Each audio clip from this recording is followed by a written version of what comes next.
Okay, so I just did this workout. It's on Monday, but I know it's scheduled for, I believe, day 3 this week for you, but I just wanted to do the workout so I could kind of give you a sense of how it feels. Now this morning I got up and did the Boucherie hike, which got me into my zone 3, zone 4, and zone 5. It's a kind of a sharp hill up. It's not a long one, but it does definitely test me anaerobically. Uncomfortable, ass is on fire, definitely not having conversations with Neil. So I don't even need to be wearing my monitor to know what zones I'm in, just because I know how I'm supposed to perceive. The perceived exertion is basically how I'm going by, and that's the easiest way for you to do it as well. So I wanted to today do a 30-minute zone 2. For me, that's between 136 and 143 through my testing.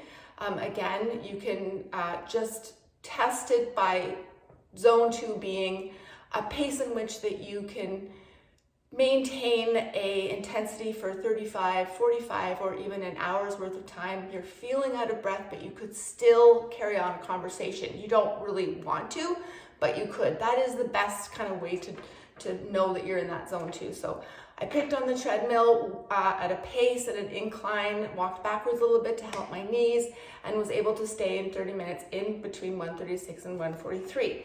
Now today we're doing V02 max testing as well, and we do this as I demoed a couple weeks ago. I think it was 4 minutes of very hard intensity, followed by 4 minutes of lower intensity recovery work times 4. That is an excellent way to do it. But today I'm going to teach you another way that you can do it that maybe might save you some time or maybe is a little less painful. So this one is after you have finished your V02 training day, so 30-35 minutes in a nice comfortable pace that you can be able to do for a prolonged period of time, which I just described. We're going to then do 30 seconds of your V02 max training. Now, what is that? Again, uncomfortable, 30 seconds. Mine is 185. So I have to push pretty hard to get into that zone for 30 seconds. It took me 2 sets of 45 seconds to get to this intensity. And then what I did is I just recovered a little less time. So I'm not giving you specific rest intervals today. What I'm trying to encourage you to do is get into your VO2 for you. I would say 220 minus your age, give and take. It's just like BMI, as I just spoke about on Instagram. It's very general. It's not considering your fitness levels. Basically, it's not considering your fitness levels is the biggest thing.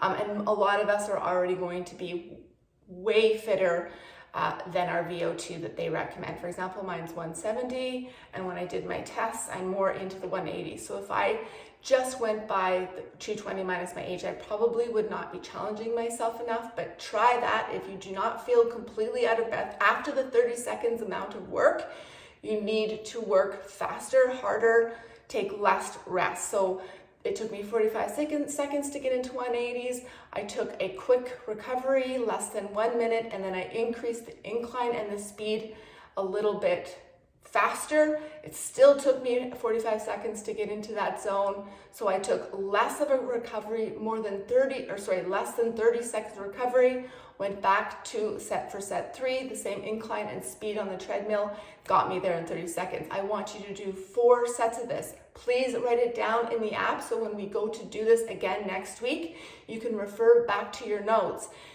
Hopefully these numbers obviously are going to improve as well. So write down your speeds, what mode you used, how you were feeling, so then we can go back and make sure that we in fact are getting fitter.